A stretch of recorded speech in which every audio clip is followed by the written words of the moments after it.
Thanks very much, Michael. Good afternoon, ladies and gentlemen, mesdames et messieurs. I'd like to thank you for attending the briefing today. The technical briefing is going to include remarks by John Manconi and then presentations from Pat Scrimger, who's the Assistant General Manager for Customer Systems and Planning. I've said it before and say it again and again and again. Our city is going through an unprecedented and exciting transformation. There are no municipalities that have converted an existing transitway to light rail, all while continuing to deliver regular transit services. Je l'ai déjà dit et je le répète, notre ville est en pleine transformation et il s'agit d'une transformation sans précédent.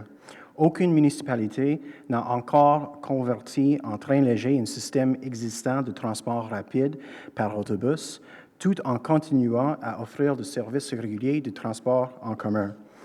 Once the Confederation Line opens in 2018, our city will not only have a world-class light rail transit system, it will have one of the busiest systems in North America. But in order to get there, we must first go through a period of change and adjustment.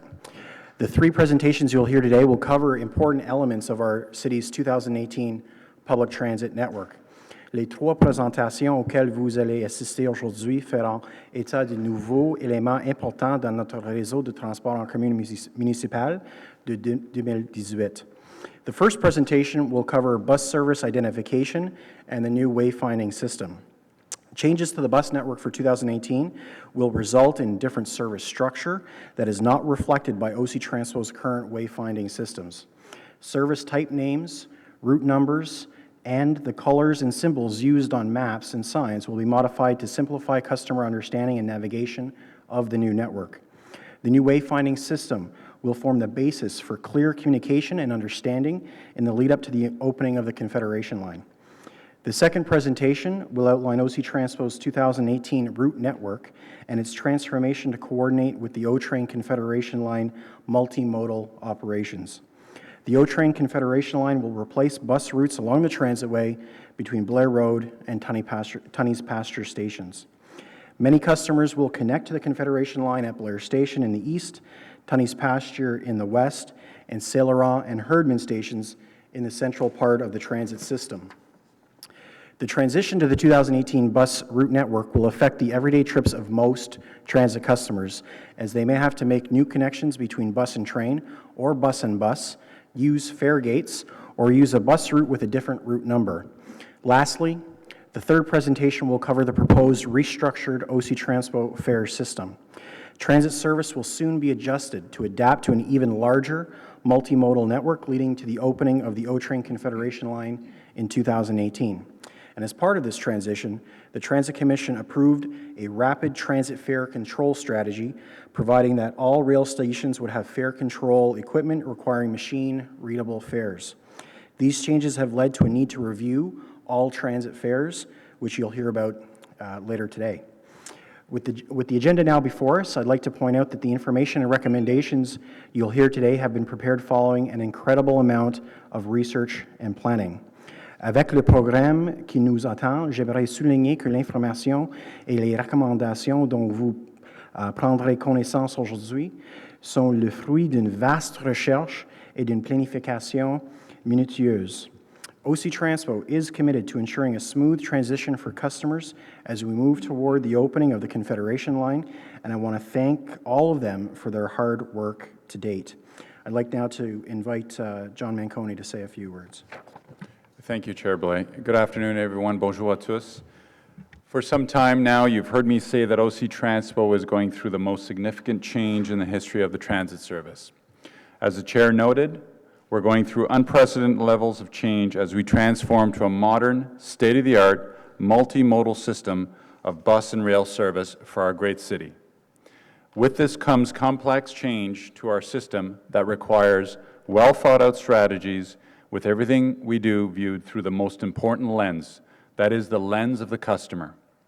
The work that will be presented to you today is over a year's worth of work, literally thousands of hours of staff time, conducting worldwide research, best practice reviews, peer comparators, industry comparators, customer journey mapping, and focus group testing, all aligned to the project that will transform our city in 2018, the opening of the Confederation Line.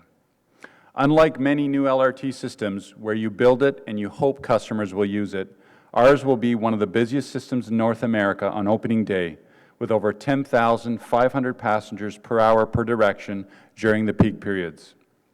All of the information that you receive today is critical as it is the foundation for future extensions to the network. It is important that this first phase is done right and that it is scalable and enables future expansions to be linked, such as the exciting Stage 2 expansion of the LRT line. The work is not created in isolation. It is aligned to relevant key City Council decisions, policies, and future visions, including the Transit Affordability Plan, the Official Plan, our Transportation Master Plan, Stage 1 of the LRT, Council's approval of the construction of the Confederation Line and associated objectives and goals, such as the reduction of buses in the core of our city, key planning principles and objectives such as complete streets, service excellence, and Stage 2 of the LRT. The three presentations that Pat will be taking us through today cover the three reports that will be going to the Transit Commission on June 15th. The presentations are lengthy and they are all linked, so please bear with us as we work our way through the three decks. We will pause for a minute or two to change decks in between the presentations, but I ask that you hold all questions until the end of the final presentation. Following the technical briefing, you'll be receiving electronic copies of all that is presented today. I'll now ask Pat to present the first deck. Thanks, John. The first is about the way we will identify bus service as part of the complete OC Transpo system once the Confederation Line is open and we're in a multimodal system. To start this story, we all need to recognize that the bus route network is going to be modified to coordinate service with the Confederation Line. The bus routes that operate today through the downtown core will be replaced by very high-frequency rail service. Many trips that customers take now will become multimodal trips on bus and train.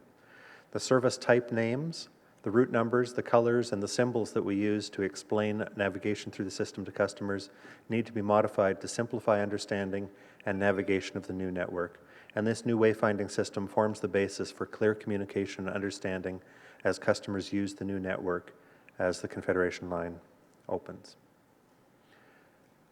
The current downtown service, entirely bus-based, has got us a long way, and this we're running an incredibly frequent and incredibly high ridership bus rapid transit service. But for a customer who's leaving downtown, someone who's on Mackenzie King Bridge, Albert Street, or Slater Street, they're choosing between 48 different bus routes, and those 48 different bus routes provide more than 2,800 bus trips along those streets every day. In the future, rather than customers being at one stop like you see in this picture here and watching for their own bus route, the wayfinding question to start your trip becomes much simpler. If you're starting, for instance, at the Rideau Centre or anywhere else in downtown, instead of looking and contending for space with one of 48 different bus routes, you're walking into a train station and making a single wayfinding choice. Am I going west towards Tunney's Pasture or east towards Blair? And that fundamental, ultimate simplicity underpins everything that we're showing you here today. Most trips across the network, as I said, will become multimodal. There's a lot of destinations on the Confederation Line, and navigation to the line for customers, people as they plan their trips, will be identifying which routes connect to the O train and where their best connection is made. Express routes and transitway routes that now go into or through downtown will all be split or shortened to meet the train at major transfer stations. And at the same time, many local routes will be extended out from their communities to connect directly to the Confederation Line. So we're putting a new navigation and wayfinding structure into place to describe to customers how, where, and when bus routes will operate, which routes connect to the train, and where the customers should transfer. Some of the methods we have to explain this to customers are symbols, colors, and numbers that show up on signs, maps, and on other wayfinding systems. As John said earlier, these designs and this structure is based on transit industry best practices from across the world and confirmed through focus group testing right at home here in Ottawa. The new navigation system is an evolution of the current system, so it's not completely a change, but it has these design objectives: to simplify understanding of the route network, to integrate easily with the identification methods for the O-Train system, to help customers make the transition from the current network, to use meaningful descriptive words and not to use abstract technical words that don't resonate with customers, to improve legibility and usability of all of our maps and signs, to meet all of the applicable current accessibility standards, especially for people with visual disabilities, and to assist with meeting safety standards, such as showing customers how to get in and out of O-Train stations safely. We group the different types of service, the bus routes and the train lines, into service types so that we can explain each type of service differently to customers and provide them information about what's the type of service it provides and what's the value that that type of route has for them. So the resulting classification structure we communicate to customers through a consistent use of names, numbers, colors, and symbols to simplify wayfinding and simplify trip planning. And the first of those service types for the bus service will be the rapid routes. These are the routes that provide station-to-station connections along the transitway and along the bus lanes on highways and on arterial roads. The rapid routes provide a quick connection directly to the O-Train Confederation line, connecting at Tunney's Pasture, Herdman, and Blair stations. That name rapid is very clear. It gives the service promise, it describes the value, and it's a clear word that can't be open to confusion, unlike the word transitway, which we've been using for 30 years, which means different things to different people, whether it means the service or whether it means the roadway on which the service operates. In the 2018 service network, there will be 15 rapid routes coming from all parts of the city. There's so many routes because some of the routes that cross town now, like Route 95, will be two separate routes, a west section and an east section. So that's why there's 15 routes, and why there's so many. The next one is the frequent route network. These are the routes that are not running on the transitway or on the bus lanes, but are on arterial streets or other major streets, providing service that runs every 15 minutes or better from 6 in the morning till 7 at night on weekdays, and which do run all week long. This gives us a frequent route network. When we add together the O-Train lines, the rapid routes, and the frequent route network, the three of those together give a citywide network that customers can rely upon, knowing that the bus comes every few minutes, and that where they don't always have to look up exactly what time that next bus is coming. In the 2018 service network, there will be 20 frequent routes. The next are the connection routes. These are the routes that will operate from residential neighborhoods directly and quickly to the nearest train station during rush hours. And these replace many of the current express routes, some other directed downtown routes, and some current feeder routes. They will connect the residential neighborhoods to the O-Train at Tunney's Pasture, Herdman, and Blair stations. And they're similar in some ways to the rapid routes once they're on the transitway, but they're customized in the residential neighborhoods.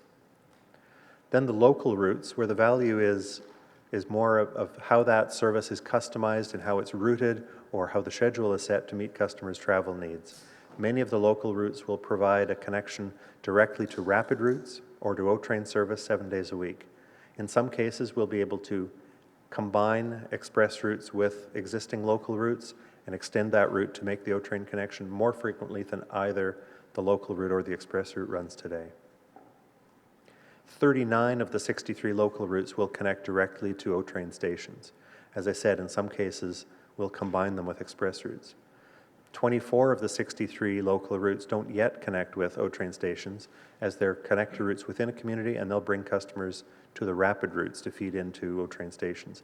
But as Stage 2 comes along and the Confederation line and the Trillium line are both extended, more of these routes will be able to connect directly with O-Train stations. 19 of the local routes operate only during peak periods, providing connections to employment locations like the route that goes into the Shefford and Canatech Business Park, or smaller residential areas like the route that runs from Country Place and Grenfell Glen. Then there's 39 other bus routes that are in 3 existing categories. There'll be 22 school routes where the service is customized to the needs of staff and students traveling to and from high schools. 12 event routes, which are focused on the Canadian Tire Centre and on Lansdowne, and 5 shopper routes, which run once a week from rural villages. So when you put all those together, you can see that there's a range of service types on this list, from the most frequent at the top to the most customized at the bottom of the list. And we need to explain these differences to customers clearly and easily. Now, as we build the identities, we will start from what the Transit Commission approved in 2013 as the service identities for the O-Train system. The O-Train system is made up of 2 lines: the Confederation line, which is line 1, which will show with red signs in stations and red lines on maps, and the Trillium line, line 2, shown in green on signs and maps. And then from that starting point, and you can see here an example of a simple O-Train system map that we've been using for the last few years. From that, we build onto that different colors to help people understand the different service types for the bus service. Each of these colors corresponds with the different service types we talked about. Colors that we can apply consistently on printed and digital maps so that they will show up properly, whether they're on a printed base with the light being reflected, or a color that also works as light's transmitted, say on a backlit sign or on a video screen. These are signs that can be, colors that can be applied consistently all across the system. Bright colors, legible colors, and distinctive from each other. They'll meet the accessibility requirements for contrast and tonal differentiation, and we've tested these colors to assure that there's sufficient contrast for readers with the most common form of color blindness. So the new colors are, as you see here on the screen, the red and the green that I talked about earlier for the O-Train lines, blue for the rapid bus routes, orange for the frequent route network, a light purple for the connection routes, dark gray for the local routes, and a light gray for the school routes, event routes, and shopper routes. The colors can't always be represented. For instance, on digital LED signs, where you've only got 2 colors to work with. And for some people with other forms of color blindness, the color needs another backup. So the color will always be used with a symbol. And the symbols are designed to complement the colors, to improve the legibility and usability of maps, and to be consistently used everywhere. And the symbols, because they're there consistently with the color always, will help everyone to just recognize the information more easily that's being shown. The O-Train lines and the rapid bus routes will always appear in a circle, as you see there. The frequent routes, the number appears in that extended hexagon. The connection routes in that rectangle with the rounded corners. The local routes in the rectangle with the square corners. And then the shopper, event, and school routes in the same rectangle, but with the colors reversed, so it's dark letters on a light background. We're also looking at the bus route numbers and finding that we have to make some adaptation to the bus route number structure that's been in place for 30 years now. We'll still continue with the current geographic distribution of route numbers, but where the city's grown differently than the system has allowed, as it was set up 30 years ago, we'll change the geographic areas slightly. First of all, bus routes 1 and 2 will be renumbered because those numbers will be used for the 2 O-Train lines. Local routes that don't connect to the Confederation line will be numbered in the 100 series so that the 2-digit numbers, anything but from 99 down, will clearly show to customers that that is a route that makes a connection with the O-Train. We'll preserve the current route numbers as much as possible where we can, and we'll use parts of them where we can too. For instance, the current Route 37 could become connection route number 237. This map shows how the numbers are assigned across the city, with routes in Canada, for instance, being in the 60 series, routes in Barrhaven in the 70, routes in Orleans in the 30 series. And then this map shows, or this diagram shows, how those numbers are used for the different types of routes. So if you look at the example here in the second column for Barrhaven, you can see the rapid routes, the frequent routes, and the local routes that do connect directly to the Confederation line are in the 2-digit numbers in the 70s. The local routes that remain in the community and don't connect to the O-Train in the 170s, and the connection routes will be in the 270s. And then the shopper routes will be moved into the 300s, The event routes stay in the 400s. The rural partners that come into Ottawa from outside the city stay in the 500s, and the school routes will stay in the 600 series. Where we turn now to the system map, and where we're going to be using the latest and best cartographic principles and techniques to make sure that the service is represented well on the map, and that the map is very easily read for the purposes that customers have for it. That system map provides a general understanding of the overall network, indicates which routes serve an area, and indicates where a route runs from and to. It's an opportunity for us to show how the whole transit network, made up of both bus routes and train lines, all works as one system. And the system map needs to be legible in a number of different scales and ways. For instance, when it's a big poster that's posted at the entrance to an O-train station, or when it's on the back wall of a bus shelter, you're looking at it all at once. But when it's a little window, because you're looking at it on your phone or sliding it around in a web view of it, it has to work at a more zoomed-in scale. The new system map reduces complexity by adopting a more schematic style. We use the service colors and the symbols that I was talking about earlier. We'll also use varied line weights to reflect service types, so the more frequent service will have a thicker line on the map. To improve its readability, we'll remove minor roads that don't have transit service and some of the smaller points of interest. So this shows a picture of the concept of what the system map will look like. This is an area that we've been sort of experimenting with, but you can see in this here how the important routes, the routes that are running most frequently all day long, really stand to the front in the visual hierarchy, and the other routes that support that fade a little bit to the background, but they're all quite easily readable. This is also an opportunity to update how bus stop signs are prepared and what they look like. There's two basic sign designs, one for bus stops that are along station platforms and one for bus stops that are on the street outside stations. You can see samples of two of them at the side of the room here. So bus stop signs that will go up in stations where people already are in the station. There's some information we don't need to provide, but we can still direct people to where their bus route picks up at that station. In a busy station, there might be a number of stops on the bus platform, and so this shows customers. In this example here, you can see that stop A on this platform is where you would go for the all-day services running to Kanata and Stittsville, and stop B would be the rush hour connection routes in the afternoon rush hour, taking people home to Stittsville and Kanata.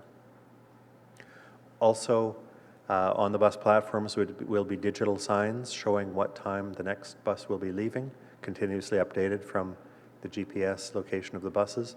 And you see an example here on the right of what that would look like, showing a route number 51 going to Britannia, departing from stop C on the bus platform, with buses leaving in 5 minutes and 15 minutes. Out on the street, we're working on some concepts here to provide a little bit more. This shows the red plus the bus pictogram to remind people or identify clearly to people that it's a bus stop, using the same colors and symbols for the different route types, but also showing the destination of the bus so that people know which direction they're going and where that bus will take them.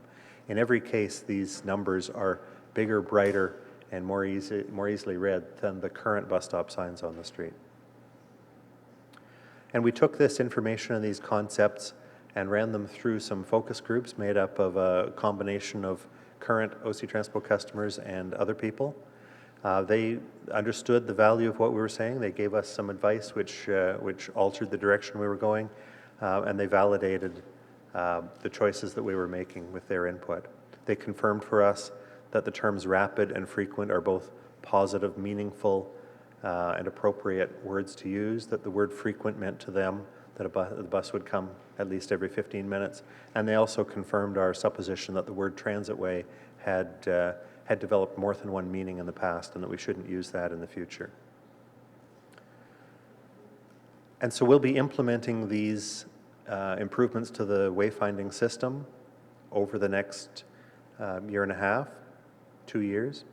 The 2018 system map will be an important way for us to introduce what's coming in 2018 when the Confederation line opens, and we'll be rolling that out to customers in 2017 as part of a complete communication, information, and education campaign, which we're calling 18-18 for the 18-month countdown to 2018. New route numbers will be introduced gradually over the next 2 years at the quarterly service changes. Some will be introduced earlier and some later. The new bus stop signs will start to appear in January 2017, and all of them will be in place when the Confederation line opens in 2018. By doing this phased implementation, we can simplify communication to customers, reducing the amount of change that we make at any time, and getting as many of these bus-related changes in place and familiar to people before the changes that come in 2018 when the Confederation line opens and many customers have to learn more aspects about riding and using a train service as well. So I will now turn this back to John. Thanks, Pat. We'll now move to the second presentation, which is the 2018 bus route network, which is an overview of what the bus network will look like in 2018. And it's important in that it answers the question, how will the bus system and the rail system connect up, and how will that work? The network we're presenting today is our framework for our journey towards 2018. Staff will continue to fine-tune the network, and in the first quarter of 2017, we'll be meeting with councillors to review their ward network in detail. Just to be clear, there is still work remaining in finalizing route details at the micro level. Pat, over to you. Thanks again. So we start by taking a complete look at what the transit network as a whole will be like in 2018. When the Confederation line is in place, the train service will be bringing so many huge benefits to transportation in Ottawa and to Ottawa. The benefits go beyond just transportation. The line will give increased capacity through downtown, getting us away from those congested streets with lines of buses very susceptible to delay that we've had for so many years.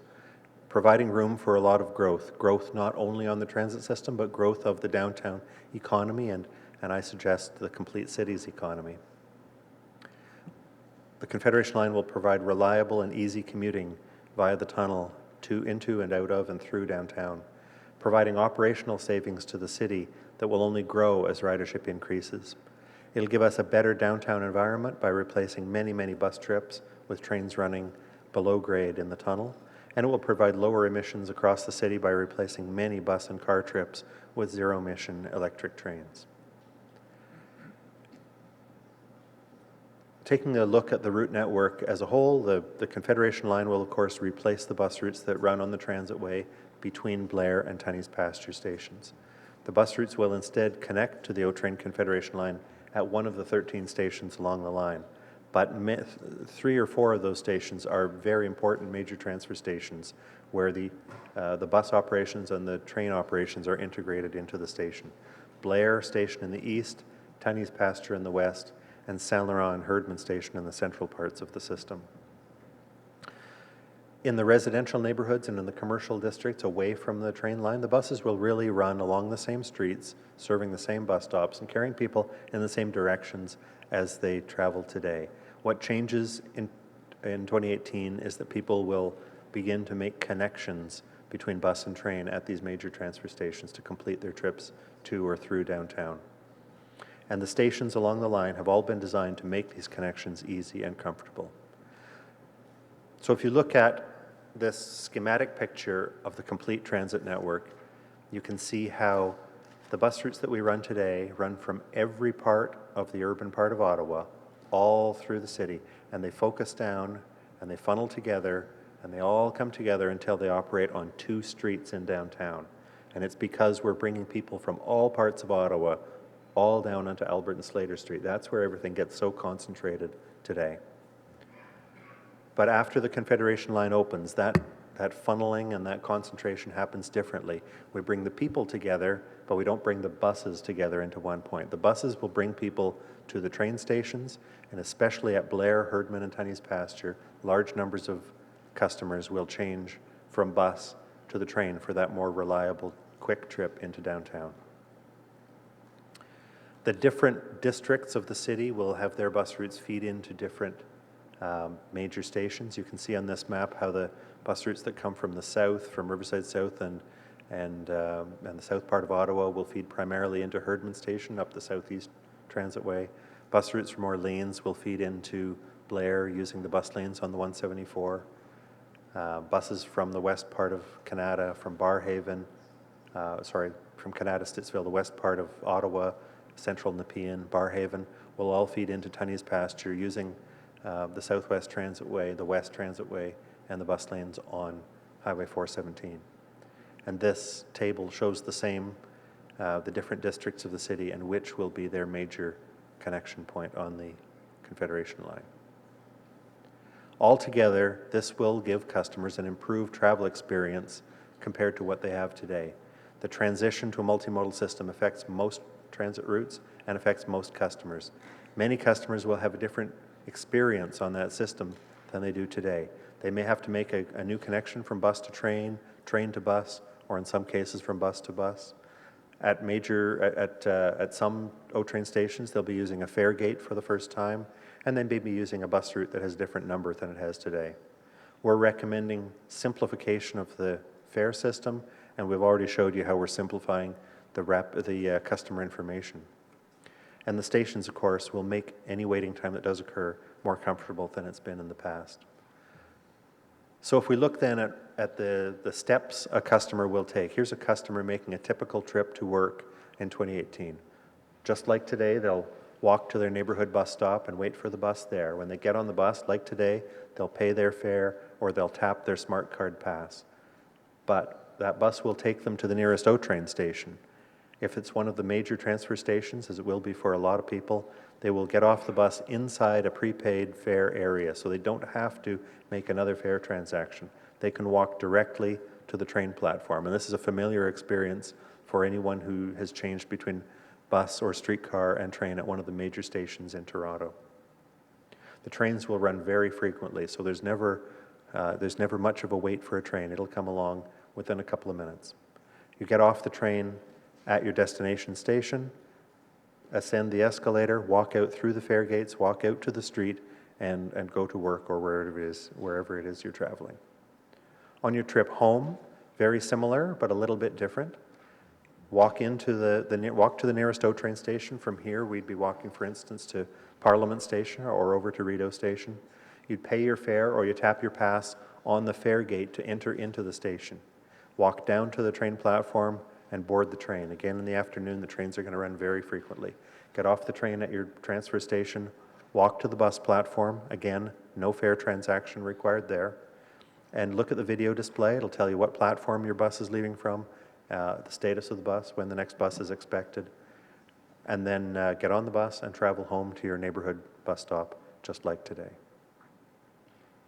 It's an easier way to ride, and these changes will make the transit system easier to understand and easier to use.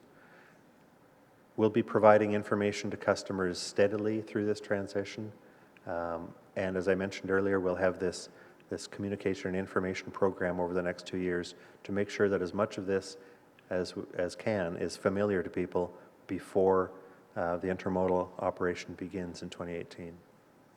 The stations will all be comfortable, modern, attractive, with special security features in place like train-secure waiting areas where customers know that they're more safe. People can get together there. There's a little bit more lighting there. The emergency phones, the information phones are there on the wall, and the cameras are on there at all times.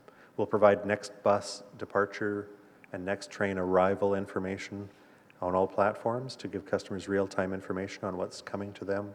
The stations are all designed based on universal accessibility principles, which will help not only people with disabilities, but everyone, because all of these design features work to help everybody. There's public art incorporated into all the stations, and there's sheltered bicycle parking at all of the non-downtown stations and connections into the multi-use pathways and pedestrian networks where they exist. There'll be an easier way to purchase fares. All of the O-train stations, both on the Confederation line and the Trillium line, will have automated fare control. There'll be fare vending machines at every station where customers can buy individual fares, can purchase new Presto cards, can reload Presto cards, can make just about any kind of fare transaction. Those fare vending machines will also have a direct audiovisual link back to our customer service representatives who can provide them any help they need. And then across the entrance to each station will be the fare gates, which will accept smart cards. So you tap a smart card to go through the gate, you scan a barcode on a ticket that you've purchased or in a transfer that you've been given when you boarded a bus. And that gets you through the gate. And here's a picture of what one of the stations will look like now under construction. That's Herdman Station, and you can see here the train platforms on the upper level and the bus platform on the lower level. And in reality, in the morning rush hour, it will be a lot busier than this artist's conception shows. In particular, Tunney's Pasture, Herdman, and Blair stations are set up for major transfer volumes of customers. Large numbers of people will be changing between bus and train, train and bus at these locations. So the integrated bus loop is very close to the train platform. The arrival bus stop on that platform will be the closest of all to the station entrance, so that customers can walk to the station very quickly. The departure bus stops are more spread out and will be organized by the destination geography with groups of routes depending on which district you're traveling to, using the alphabetic identifiers. An example is to think about how the different loading areas at an airport are all marked individually. And of course, as I said, the real-time information will be provided on video screens near each stop. Those 3 stations will have fare paid zones where people can change between bus and train and bus without having to do another fare transaction. And Bayview Station will also have a fare paid zone for people who are for customers who are transferring between the Trillium line and the Confederation line. So customers arriving at these 3 stations by bus will be dropped off within the fare paid zone. There's no fare transaction required. People can walk directly with no barrier. And in the afternoon, because everyone's prepaid their fare, when the bus comes up to the platform and opens all the doors, customers can get on all the doors very quickly and move off. And again, this is something that's very familiar to people who've traveled or lived in Toronto. Here's a picture of Herdman Station example. The blue line outlines what will be the fare paid zone. So customers can walk back and forth between the train platforms and the bus platforms. And for some customers, changing between buses, they'll move back and forth between the bus platforms. But customers who are exiting to walk to a nearby destination or entering because they've been dropped off by car or because they've ridden their bicycle there would come in through the fare gates, which are shown in yellow on this diagram. The platforms at all the stations will be reached, they're either below or above the entrance, and you'll reach them with stairwells and with elevators at all the stations, and 9 of the 13 stations will have escalators. 12 of the 13 stations also have backup elevators, so that if there's ever a time that one elevator is down for maintenance or for any other reason, the other one will still be working. And all the train platforms will be wide and well lit. And here's an example of what the train platforms will look like at Saint-Laurent Station. So we're looking east here, and you can see a westbound train coming into the station, ready to pick up these clip art customers who are waiting to get on, who are all standing in various interesting poses. The centerpiece of the whole system is, of course, the trains. These are from the company Alstom. The model name is the Citadis Spirit. These are trains that will provide a very smooth and quiet ride, comfortable and frequent service. The train will operate very frequently, very reliably, and very quickly. These are very big trains. Trains are 100 meters long, so it's almost as long as a football field. Each train has a capacity for 600 customers under normal conditions, and that's the equivalent of 8 or 9 articulated buses. So these are very big trains. You can see across the bottom of each one of these slides what the train will look like when seen from the side. And all along the length of the train, there's 14 double doorways that will open every time the train comes into any station. And so customers can get off the trains and on the trains very quickly. And as I said, there's no fare transaction, there's no barrier to getting on and off the trains. So moving now to the bus route network, we designed the bus route network using a few simple and strong principles that for as many customers as we can, we'll provide a one bus connection to the Confederation line during peak hours. We'll have travel times on the bus route network that are similar or better compared to today. We'll have frequencies of service that are similar or better compared to today. And these bus routes will be compatible with the 2023 transit system so that in the neighborhoods across the city, there doesn't have to be another change when the Stage 2 extensions open. The changes only have to happen to where the routes connect with the O-train lines. I mentioned earlier the rapid routes. These are the routes that provide the high-speed station-to-station bus service, providing all day, all week long connections from different parts of the city to the Confederation line. And when you put, on this map, you put together the rapid routes with the O-train lines, you can see the city-wide rapid transit network that will be in place. The frequent route network, these are the routes that run on arterial roads across the city. Many of them are inside the Greenbelt, some of them cross through the Greenbelt. These are the routes the other routes that run every 15 minutes or better through the daytime on weekdays and that do run 7 days a week. And when you put them together with the rapid routes and the O-train lines, you can see here the extensive network where people can just turn up and go at most times of the day and don't always need to check a timetable. The connection routes are the routes that will run from residential neighborhoods directly to the nearest O-train station, replacing many of the current express routes, some other directed downtown routes, and some of current feeder routes. They operate on the same routes as they do today.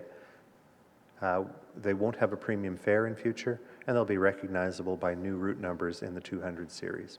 And you can see on this map how they funnel in primarily into Blair Station at the east, Herdman Station from the southeast, and Tunney's Pasture from the southwest and from the west. And when you put all of those routes together with the local route network on this diagram, you get a very schematic view of how the whole route network fits together. Downtown, all the downtown routes, there will still be bus routes running through downtown along the same streets as today. So there'll still be buses on streets like Dalhousie and Queen and Bank and Gladstone and Bronson. But Albert and Slater streets will no longer be the major transit corridor that they have been these last 30 to 50 years. Some of the routes that go through downtown, in particular routes 1, 5, 7, 14, and 16, will be shortened up or split into 2 routes to make the best connections at downtown O-train stations and to improve reliability on those routes. But bus service, for the most part, will continue to operate in the same way along the same streets as it does today. The bus operation all across the network, and particularly downtown, is currently susceptible to variability that comes from things that happen downtown. The traffic signals downtown, the effects of weather where the service is most concentrated, auto traffic congestion, and other day-to-day occurrences. And in a number of ways, in 2 major ways, the reliability of bus service improves. First, the rapid routes, the connection routes, and the local routes that bring customers into O-train stations don't come into downtown, so they're never driving through that area of variability anymore. They're coming into those major connection stations, and they're getting there by using bus-only lanes on the 174 or transitway corridors. The local and frequent routes that run through downtown will also be more reliable than they are today as we divide them into 2 routes. So something that's delayed service on the east side of downtown, for instance, won't affect customers who are on the south side of downtown. A couple of streets downtown that will see major changes. Rideau Street in particular will have major changes. Much more pedestrian activity because Rideau Station will be immediately under Rideau Street, so a lot of customers will be walking up out of the train station and onto Rideau Street, but there'll be fewer buses running along Rideau Street than there have been in the past as we reorganize the bus routes. But Rideau Station remains the main connection for bus routes that are coming from Elgin Street, Sandy Hill, Lower Town, Vanier, and other areas around those. Queen Street will be different. Queen Street will be very busy for pedestrians as people come out of Lyon Station and Parliament Station in the morning and as they walk to those stations for their afternoon trip. There will also be more buses along Queen Street than there have been in the past as we realign the bus routes. The bus routes from Bank Street will connect to the O-train at Parliament Station, and the bus routes from Bronson will connect at Lyon Station. So here's an early view of what the bus route network will look like downtown, showing the frequent routes in orange, the local routes in the dark gray, the rapid routes that are extended into downtown at rush hours, extended to Gatineau at rush hours in blue, the Confederation line in red, and the Trillium line in green. And the bus routes are all running on pretty much the same streets as today, but the connections is where the differences are. And you see some of the new route numbers that we're working on here too. The Confederation line, like any other rail system, needs to shut down each night to allow for track maintenance and vehicle maintenance. And the trains will not run between 1 in the morning and 5 the next morning from Monday to Thursday. On Friday nights, it's from 2 in the morning to 6 on Saturday morning. On Saturday nights, from 2 until 8 on Sunday morning, and on Sunday nights from 11 until 5 the next morning.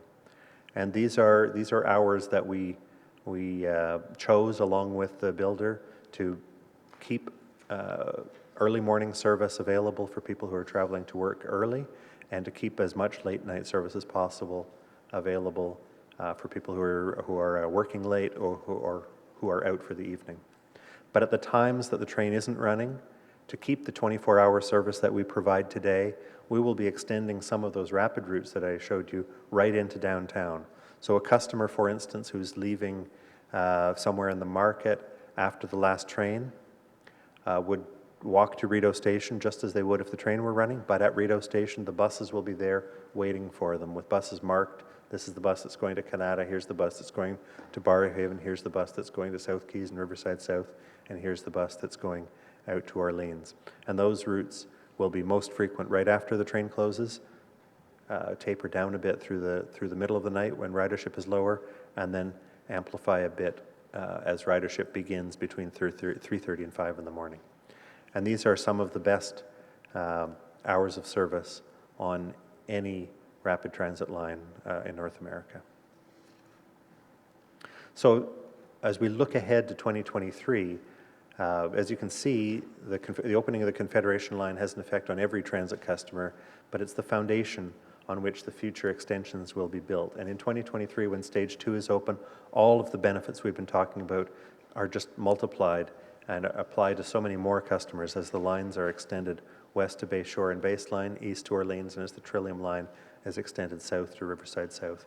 And the principles that we showed you here in 2018 will be similarly applied in 2023.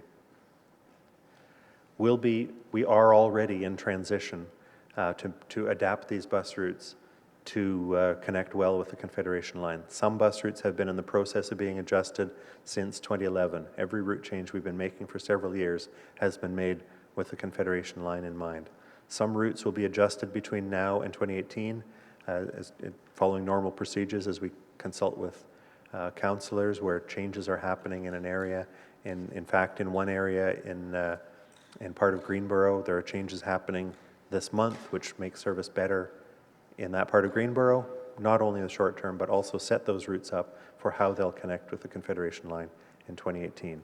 But direct to downtown bus service will be phased out on all of those express routes and all of those current transitway routes with the opening of the Confederation line in 2018.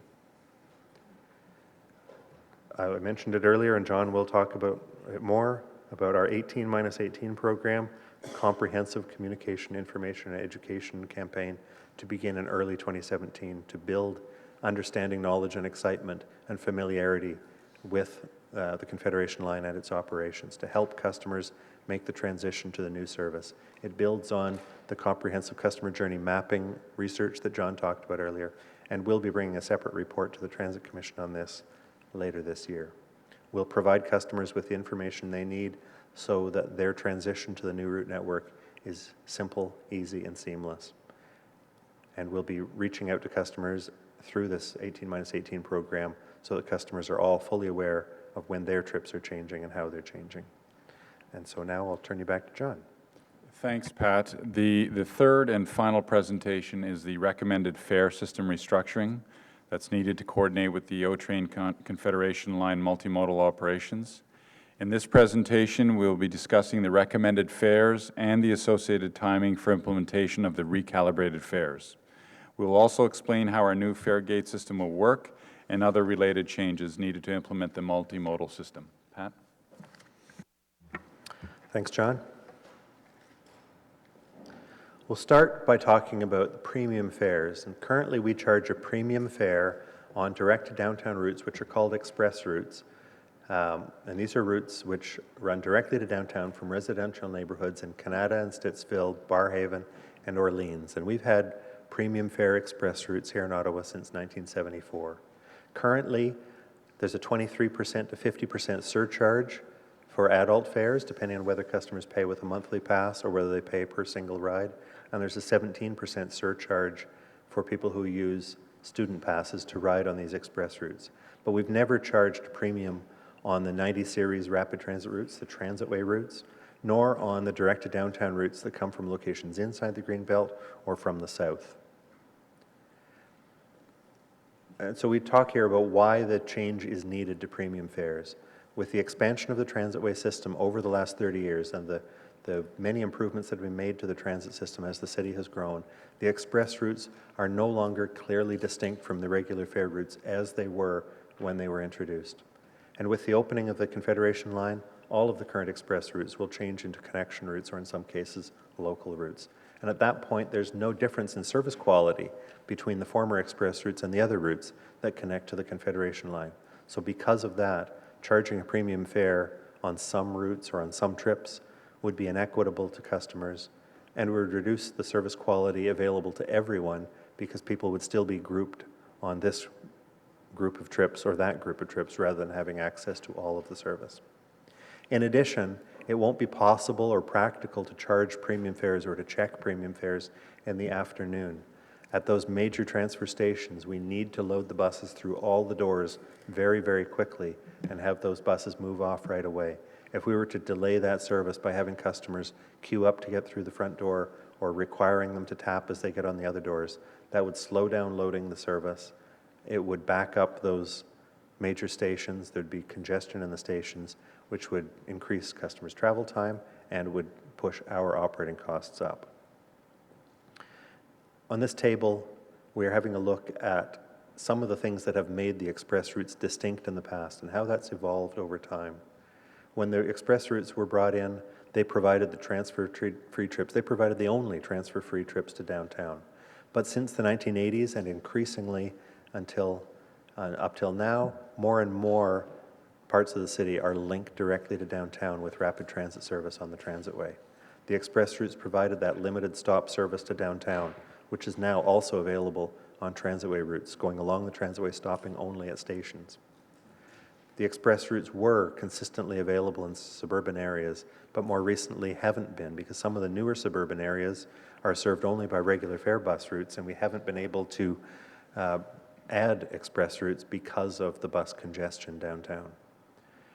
Up until the late 1990s, the express routes almost guaranteed a seat. It was high-floor buses, so they weren't accessible to people with disabilities, but there were a lot of seats on those buses, and every customer got a seat. But since we've converted to low-floor buses, everyone can get on the bus now, but there's fewer seats, and some customers always need to stand. The express routes used to exclude lower-fare customers, but with the adoption of the U-Pass, the adoption of the Community Pass, there's many more customers who now have access to all of the service. When the express routes were first brought in, the premise was that a higher fare was charged to cover the higher operating costs of that transfer-free trip, the limited stop service, and the seat availability. But now, the operating cost of express routes is similar to the operating cost of all routes because they all operate under the same service standards. And of course, in 2018, when the Confederation line opens, that direct to downtown service will no longer be provided. In particular, in 2018, the express distinction will no longer exist. The routes that feed into O-train stations will be the rapid routes, the frequent routes, the connection routes, and the local routes. The connection routes include many of the current express routes, but also those other peak-only feeder routes that I talked about that don't currently have a premium fare. So some of the historical characteristics that are going away in 2018 are the transfer-free trips to downtown as customers from those districts to the west, southwest, and east will complete their trips on the Confederation line. The higher fares to cover the higher operating cost will no longer apply.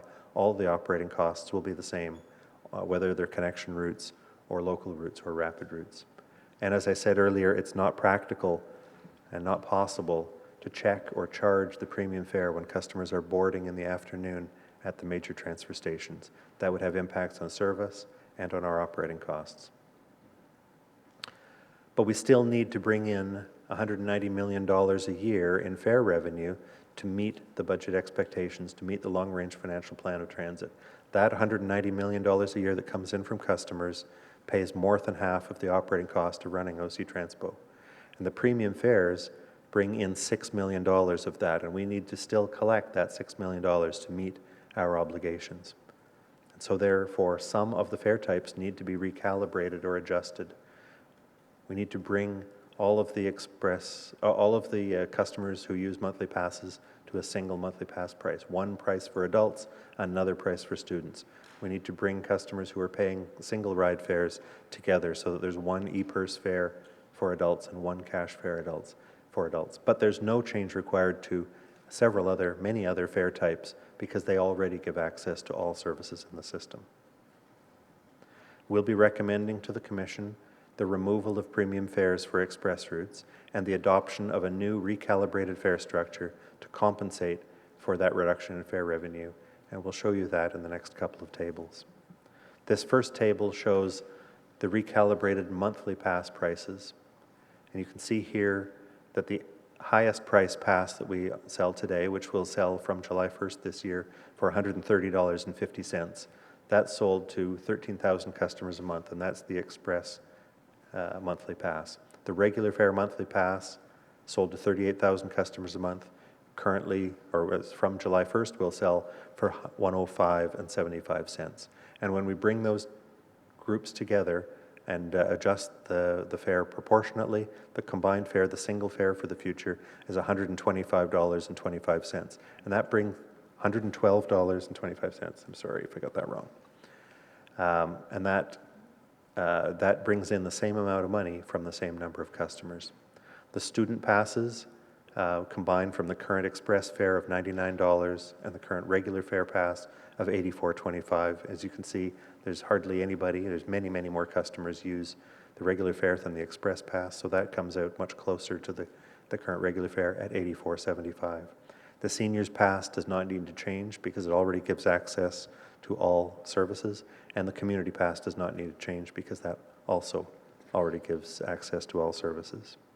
The next table shows the single ride fares, where we're recommending not only combining the express fares and the regular fares, but also bringing the e-purse fare and the cash fare much closer together to help us with the removal of the tickets, so that ticket fares aren't needed, but customers can still have the same price as we move into the machine-readable fares that are required at the fare gates at the O-train stations. So here we're recommending that the Presto e-purse fare of $4.39 for express service and $3 for regular service be combined at $3.30.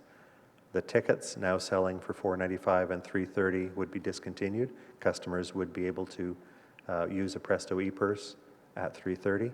And the cash fare, the express cash fare at $5.15, the regular fare at $3.65 would both be reduced down to $3.35. So cash fares would become considerably lower than they are today. The seniors fares, we'd be moving the Presto e-purse fare and the cash fare closer together. So instead of $2.19 and $2.75, they'd be $2.50 and $2.55. And small changes to the child's fare, moving from $1.61 to $1.65 on Presto e-purse, and from $1.90 down to $1.70 when paid with cash.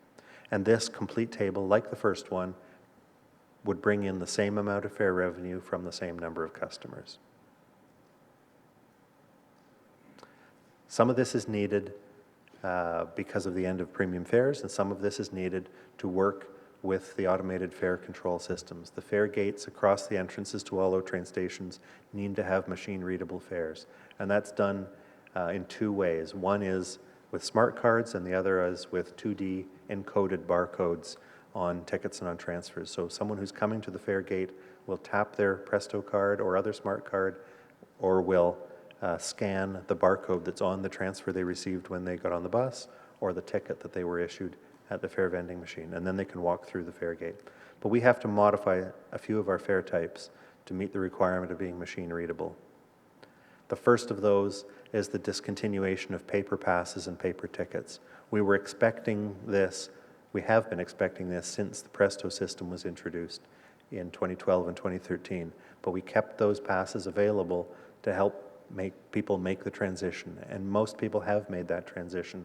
So we're selling a lot fewer of these paper passes and paper tickets than we were before Presto was introduced. But the time has now come to wind those products down, because it won't be feasible to use paper passes and paper tickets at the fare gates of O-train stations.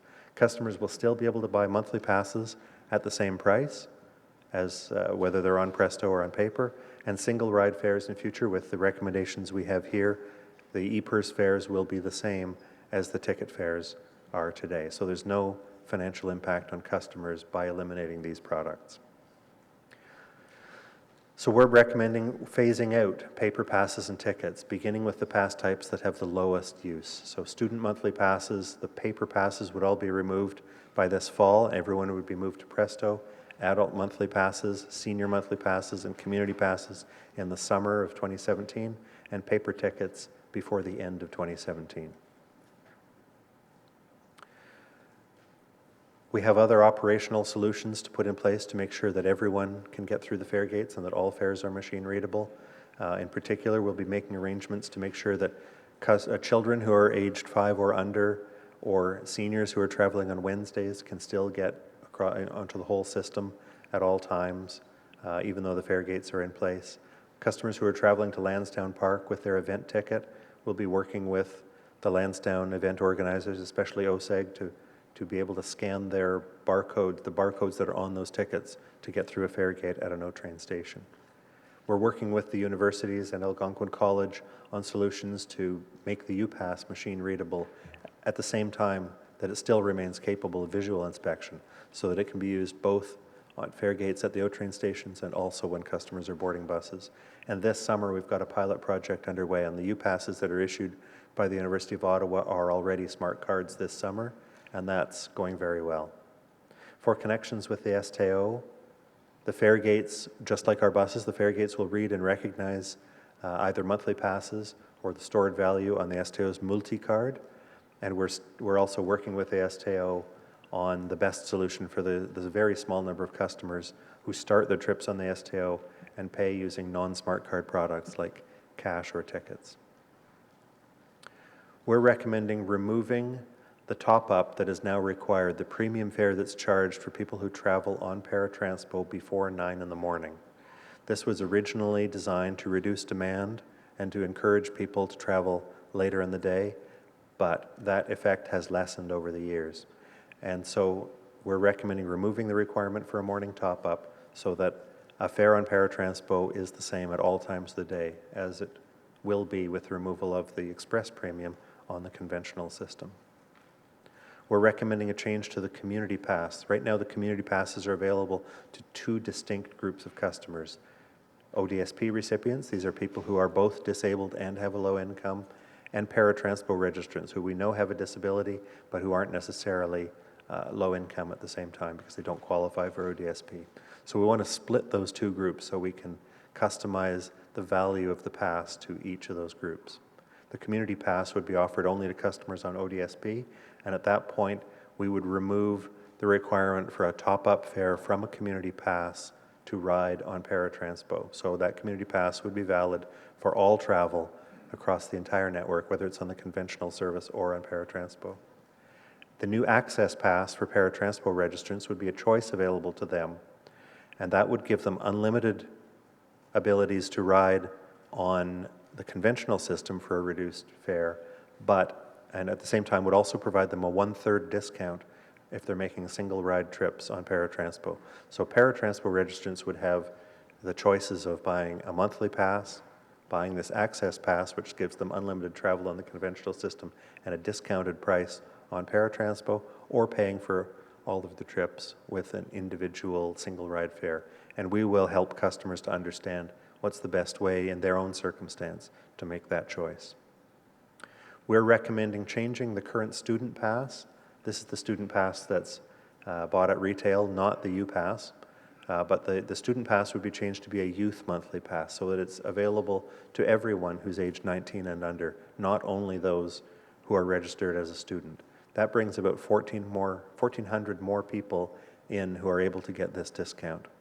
And to fund that additional group of people getting this discount, we would just knock the discount price down by 1 percentage point from a 24% discount down to a 23% discount.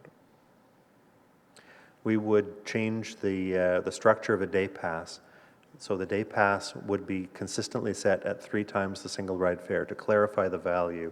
If someone is making 3 trips or more, a day pass is good for them. If they're making 4 trips or more, the day pass is their best value. But if they're making 2 trips, single ride fares are their best value. And that applies to weekdays where the day pass is used by 1 customer, or on weekends and statutory holidays where it's valid for a group, usually a family, a group of up to 6 people, 2 of whom are adults.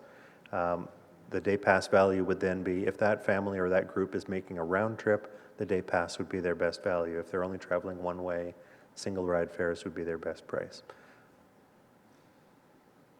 We're also recommending bringing in a new multi-day pass to provide a new option to help people who are visiting Ottawa get around the city on the transit system, and especially as they will find it easier to use our 1 train line through downtown rather than our 48 bus routes going along Albert and Slater streets.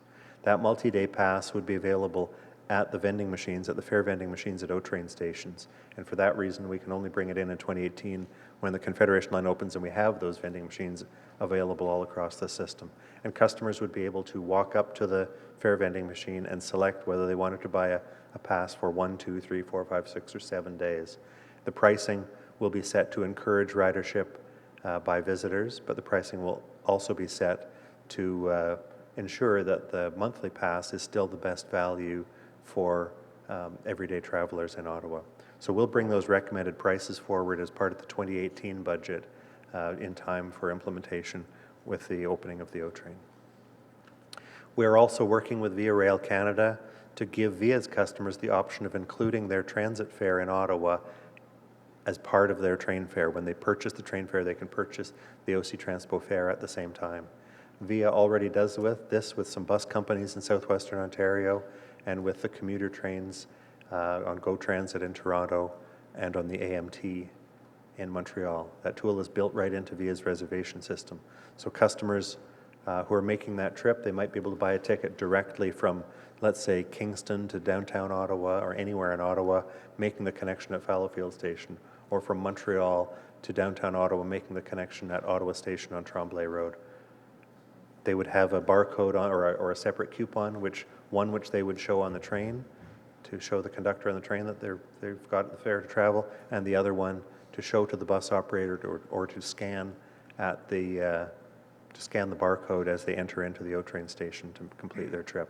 And we are very happy to work with any other intercity transportation companies that are interested in providing the same opportunity. Right now, Via is the only one.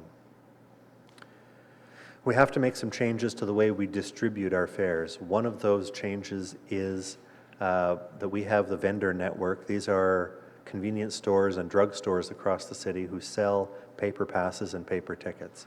Their sales volumes have gone down as more people have moved over to loading their Presto card online. And with the end of paper products, the end of paper passes and paper tickets, we will be working with those vendors directly to offer them other fare products from OC Transpo that they would sell.